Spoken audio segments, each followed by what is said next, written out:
Friends எல்லாரும் எப்படி இருக்கீங்க? எஸ்டர்டே மேட்சை பொறுத்த வரைக்கும் இந்தியா மேட்ச்ல பாருங்க, ஹர்திக் பாண்டியா தான் சென்ட்ரல் ஆல்ரவுண்டராக இருக்காரு. அதே போல நான் ஒரு 70 பாயிண்ட் தான் எடுப்பாருன்னு சொல்லிட்டு ஆஸ் எ பிளேயரை மட்டும் பிக் பண்ணியிருந்தேன். ஆனால் ட்ரீம் டீம் கேப்டன் வந்துட்டு இருப்பாருங்க. ஸோ நம்ம சொல்லக்கூடிய மெத்தட் 100% ஒர்க் ஆகுங்க. சூரியகுமார் யாதவ் வெளியே போயிட்டாரு, லிட்டில் பாருங்க வெளியே போயிட்டாரு, சரிங்களா? ஸோ இந்த சென்டரில் வரக்கூடிய பிளேயர்ஸ் எல்லாமே மோஸ்ட்லி ஒரு 50-50 ஆப்ஷன் தாங்க, சரிங்களா? வந்தால் மோஸ்ட்லி ஒரு 60 பாயிண்ட் 70 பாயிண்ட் அந்த மாதிரி அதிகமாக எடுத்து வருவாங்க, இல்லைன்னா அப்படியே வெளியே போயிடுவாங்க, சரிங்களா? அதே போல லோ பிக் பிளேயர்ஸ் எப்படி எடுக்கணும்னு உங்களை சொல்லியிருந்தேன். பாருங்க, ஸ்கிரீன்ஷாட் கூட பாருங்க. 7.50 எடுத்திருக்கேன். டிலேனி, அக்சர் பட்டேலு, சிராஜ், பென் வைட், சரிங்களா? 4 பேர் வந்துட்டாங்க பாருங்க. ஸோ நான் ஐபிக் பிளேயர்ஸ் எப்படி ரிமூவ் பண்ணணும், லோ பிக் பிளேயர்ஸ் எப்படி எடுக்கணும், சென்ட்ரல் வரக்கூடிய பிளேயர்ஸ் எப்படி பார்க்கணுன்றது ஆல்ரெடி நான் வீடியோலாம் உங்களுக்கு சொல்லியிருக்கேன். ஸோ அந்த மெத்தட்ன்றது எப்பவுமே ஃபெயிலியர் ஆகாதீங்க. அந்த பிளேயர்ஸை பிடிக்கிறது தான் நம்மளுடைய வேலையாகவே இருக்கும், சரிங்களா? ஸோ வாங்க, இன்னைக்கு மேட்சை பொறுத்த வரைக்கும் 3 பிளேயர்ஸ் ஸ்பெஷல் டே பிளேயர்ஸாக இருக்காங்க இந்த பாகிஸ்தான் யூஎஸ்ஏ மேட்ச்ல.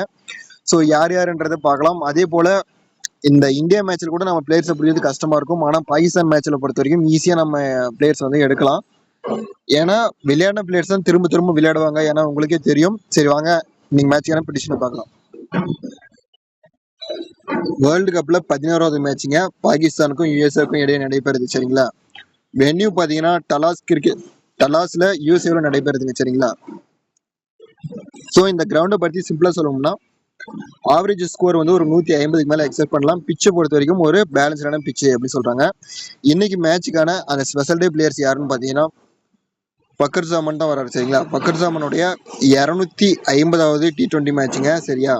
ஸோ இவர் வரைக்கும் பேட்டிங் கிடைக்குன்னா அப்போ டாப் ஆர்டர் பாகிஸ்தான்ல பாபர் அசாம் இல்லை ரிஸ்வான் யாராச்சும் ஒரு பிளேயர் ஃபிளாப் ஆகிற மாதிரி நான் கெஸ் பண்ணி வச்சிருக்கேன். நெக்ஸ்ட் பாத்தீங்கன்னா யூஎஸ்ஏ பக்கம் கோஸ் இன்னைக்கு 50வது T20 மேட்ச் பிளே பண்றாரு. நெக்ஸ்ட் பாத்தீங்கன்னா கோரி ஆண்டர்சனை பொறுத்த வரைக்கும் 150வது இன்னிங்ஸ் பிளே பண்றாரு, சரிங்களா? ஸோ யூஎஸ்ஏ பக்கம் இருக்கக்கூடிய அந்த 2 பிளேயர்ஸ் லாஸ்ட் மேட்ச்ல ஜோன்ஸ் பாத்தீங்கன்னா கேப்டனா வந்திருந்தாரு, கோஸ் பாத்தீங்கன்னா வைஸ் கேப்டனா வந்திருந்தாரு, சரிங்களா? ட்ரீம் டீம்ல. ஸோ இந்த 2 பிளேயரை நம்ம ஒரு பிளேயர் கம்பல்சரியா டீம்ல எடுக்கிற மாதிரி இருக்கும். என்னோட டீம்ல பாத்தீங்கன்னா ஆரன் ஜோன்ஸ் எடுத்துக்கிட்டு கோஸ் டிராப் பண்றேன். நெக்ஸ்ட் பாத்தீங்கன்னா கோரி ஆண்டர்சன் ஆல்ரவுண்டர் ஆப்ஷன்ல பிக் பண்ணிக்கிறேன், சரிங்களா? ஸோ விக்கெட் கீப்பிங் ஆப்ஷனை பொறுத்த வரைக்கும் 5 பிளேயர் இருக்காங்க, சரிங்களா? இன்னைக்கு மேட்சை பொறுத்த வரைக்கும். ஸோ உஸ்மான் கான், அசாம் கான், இவங்க 2 பேரும் பர்சன்டேஜஸ் தான் ரொம்ப ரொம்ப லோவா இருப்பாங்க.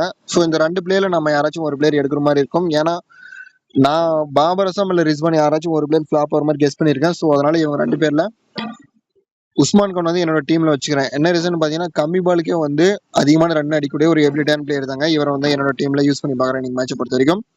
அதே போல ரிஸ்வான் என்னோட டீம்ல வச்சுக்கிறேன். என்ன ரீசன் பாத்தீங்கன்னா டபுள் ஆப்ஷன் இவருக்கு இருக்கு, அதனால இவரை யூஸ் பண்ணிக்கலாம். கோஸ் டிராப் பண்றேன். பட்டேல் என்னோட டீம்ல வச்சுக்கிறேன். என்ன ரீசன் பாத்தீங்கன்னா இவர் ரொம்ப டச்சில் தாங்க இருக்காரு. அதே போல ஒரு 10 பாலுக்கு 15 ரன் அந்த மாதிரி தான் அடிப்பாரு. ஆனா திடீர்னு பாத்தீங்கன்னா 30 ரன்னுக்கு மேல அடிச்சிருப்பாரு. ஸோ அந்த மாதிரி எபிலிட்டியான பிளேயர் தான். அதே போல உஸ்மான் கான் எடுத்துக்கிறேன். ஸோ விக்கெட் கீப்பிங் ஆப்ஷனை பொறுத்த வரைக்கும் ரிஸ்வான், பட்டேல், உஸ்மான் கான் சொல்லிட்டு 3 பேர் என்னோட டீம்ல இருப்பாங்க. நெக்ஸ்ட் பாத்தீங்கன்னா பேட்டிங் ஆப்ஷனை பொறுத்த வரைக்கும் பாபர் அசாம் இருக்காரு.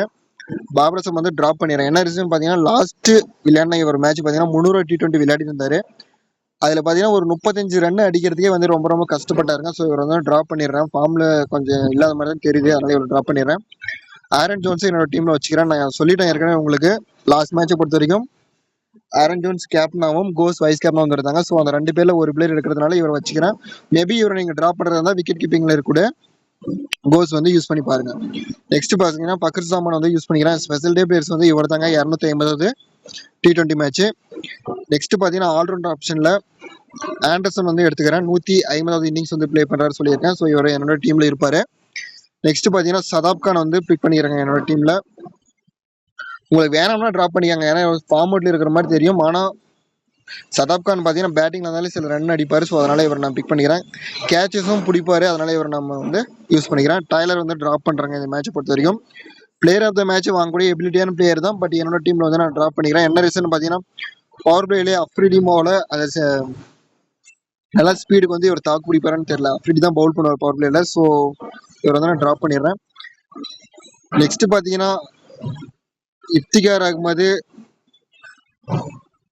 ரொம்ப ரொம்ப பர்சன்டேஜஸ் லோவா இருக்காரு. ஆனா எனக்கு இவர் எப்பயாச்சும் ஒரு மேட்ச் தாங்க ட்ரீம் டீம் வராரு. உங்களுக்கு வேணும்னா நீங்க யூஸ் பண்ணி பாத்துங்க. என்னோட டீம்ல நான் இவருக்கு பதிலா வேற ஏதாச்சும் ஒரு பவுலர் யூஸ் பண்ணி பார்க்கலாம்னு இருக்கேன், சரிங்களா?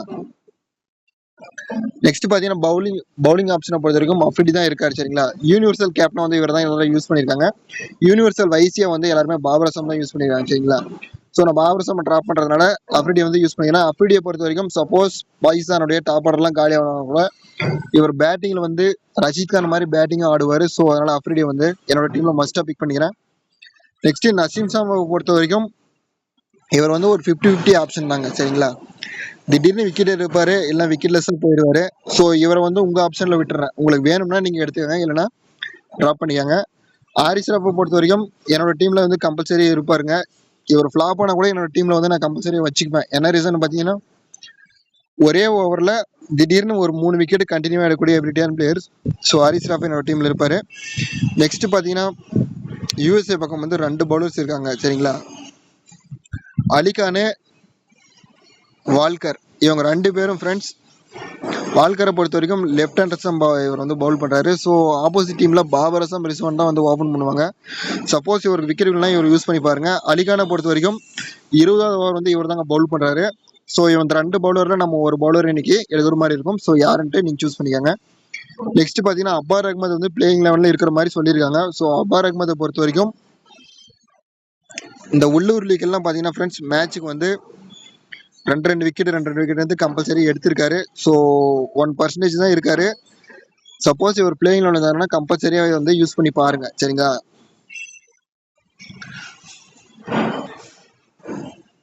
ஸோ ஸ்டாட்ஸ் எல்லாம் வச்சு பார்க்குறப்ப என்னோட ஆப்ஷனில் வந்து இந்த 11 பேர் தான் இருக்காங்க. சப்போஸ் உங்களுக்கு இந்த 11 பேரில் வந்து யாராச்சும் பிடிக்கலன்னா நீங்கள் வந்து ரிமூவ் பண்ணிக்காங்க சரிங்களா. ஸோ கேப்டன் ஆப்ஷனை பொறுத்த வரைக்கும் ஃபக்கர் ஜமான் தான் கேப்டன் கொடுக்கலான்னு இருக்கேன் நீங்கள் மேட்ச் பொறுத்த வரைக்கும். வைஸ் கேப்டன் ஆப்ஷனை பொறுத்த வரைக்கும் அஃப்ரிடி இல்லைனா ஆண்டர்சன், இவங்க 2 பேரும் வந்து ட்ரை பண்ணலான்னு இருக்கேன் நீங்கள் மேட்சை பொறுத்த வரைக்கும். ஒருவேளை உங்களுக்கு வந்து ரிஸ்வான் வந்து நீங்கள் ட்ரை பண்ணுறதா கூட ட்ரை பண்ணி பாருங்க சரிங்களா. என்னோட டீமில் வந்து பார்த்தீங்கன்னா இவங்க 2 பேர் தான் வந்து கேப்டன் ஆப்ஷன் வந்து கொடுத்து கேப்டன் வைஸ் கேப்டன் ஆப்ஷன் கொடுத்து பார்க்குறேன். ஸோ அதே போல் இந்த பர்சன்டேஜ் வைஸாக நான் வீடியோ 6 பேர் காட்டுருவேன். இப்போ இருக்கிற பர்சன்டேஜில் வந்து இவங்க 6 பேர் தான் இருக்காங்க. ஸோ எப்படி எடுக்கணும்ன்றதை நான் ஆல்ரெடி உங்களுக்கு சொல்லியிருக்கேன். ஸோ ஆன் டைமில் வந்து செக் பண்ணி பார்த்துங்க. லோ பிக் பிளேயர்ஸை பொறுத்த வரைக்கும் லாஸ்ட் ஒரு 6 நிமிஷம் 7 நிமிஷம் இருக்கிறப்ப நீங்கள் செக் பண்ணி பார்த்து எடுத்தீங்கன்னா கண்டிப்பாக வந்து கிளிக் ஆகும். நான் உங்களுக்கு ப்ரூஃபே வந்து காட்டியிருக்கேன் சரிங்களா. ஸோ ப்ரூஃப் காட்டாமல் இருந்தால் கூட நீங்கள் நம்பாமல் இருக்கலாம். நான் வந்து ப்ரூஃபோட தான் உங்களுக்கு நான் காட்டுறேன். ஸோ நம்ம மெத்தட் வந்து என்றைக்குமே ஃபெயிலியர் ஆகாது. பிளேயர்ஸை வந்து உண்மையில பிடிக்கிறது கஷ்டமா தான் இருக்கேன் சரிங்களா. உங்களுக்கே தெரியும், இப்போ அயர்லாந்து மேட்ச்ல கூட நான் சில பிளேயர்ஸ் வந்து நான் சொல்லிட்டு போனேன். அவங்களாம் நல்ல எபிலிட்டியான பிளேயர்ஸ் தான். ஆனால் நிறைய வந்து இந்த விக்கெட் வீழ்றப்போ வந்து ஒரு பெரிய பிளேயரே வந்து ஃபிளாப் ஆகிட்டு போயிடறாங்க சரிங்களா. அந்த மாதிரி சமயத்தில் வந்து பிளேயர்ஸ் இருக்கிறது கஷ்டமா தான் இருக்கு. ஸோ பிளேயர்ஸை பொறுத்த வரைக்கும் உங்க ஆப்ஷன்ல வந்து நீங்க எடுங்க சரிங்களா. ஸோ வீடியோ பத்தி கருத்துக்கள் வந்து கமெண்ட் செக்ஷன் சொல்லிட்டு போங்க. அதே போல ஒரு மேஜரான டீம்ஸ் மட்டும் தான் நம்ம சேனல்ல வந்து வீடியோ அப்லோட் பண்ணுவேன். நம்ம மெத்தட்ன்றது வந்து கண்டிப்பா ஃபாலோ பண்ணி பாருங்க. கண்டிப்பா இம்ப்ரூவ்மெண்ட்ன்றது இருக்கும். ஸோ நம்ம சேனலுக்கு தொடர்ந்து சப்போர்ட் பண்ற நம்ம நண்பர்களுக்கும் மிகப்பெரிய நன்றி தெரிவிச்சுக்கொண்டு அடுத்த வீடியோ சந்திக்கிறேன். தேங்க்ஸ் ஃபார் வாட்சிங்.